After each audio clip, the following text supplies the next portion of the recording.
આગામી સમયમાં આવનાર મહાનગરપાલિકા, વિવિધ નગરપાલિકાઓ, જિલ્લા પંચાયત તથા તાલુકા પંચાયતની ચૂંટણી અનુલક્ષીને કાયદો અને વ્યવસ્થા અંગેની જે કંઈ પણ પરિસ્થિતિ છે તેની પર સંપૂર્ણ નજર રાખવામાં હાલ આવી રહી છે.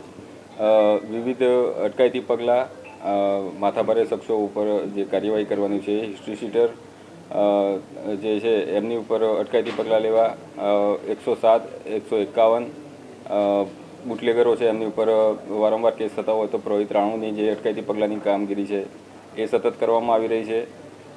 ચેકપોસ્ટ વિવિધ જગ્યાએ લગભગ 8 જેટલી ચેકપોસ્ટ શરૂ કરવામાં આવે છે. એના દ્વારા સતત વાહન ચેકિંગ કરવામાં આવી રહેલું છે. પ્રોહિબિશનના વધુમાં વધુ કેસીસ થાય, પ્રોહિબિશનની પ્રવૃત્તિ ઉપર અંકુશ લાગે તે માટેના પણ પ્રયત્નો બિલકુલ આ અંગે ચાલુ છે. આ ઉપરાંત હથિયારો જમા કરવાની જે કામગીરી છે એ લગભગ 40% જેટલા હથિયારો આજના દિવસ ગઈકાલ સુધીમાં જમા થયેલા છે અને અઠવાડિયામાં તમામ હથિયારો જમા થઈ જાય તે મુજબનું અમારું આયોજન છે.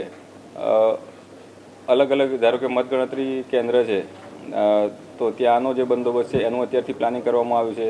મતદાનના દિવસે અલગ અલગ બૂથ બિલ્ડિંગ છે ત્યાં આગળ બંદોબસ્ત માટેનું પ્રાથમિક જે એક એનું આયોજન છે એ કરી લેવામાં આવ્યું છે.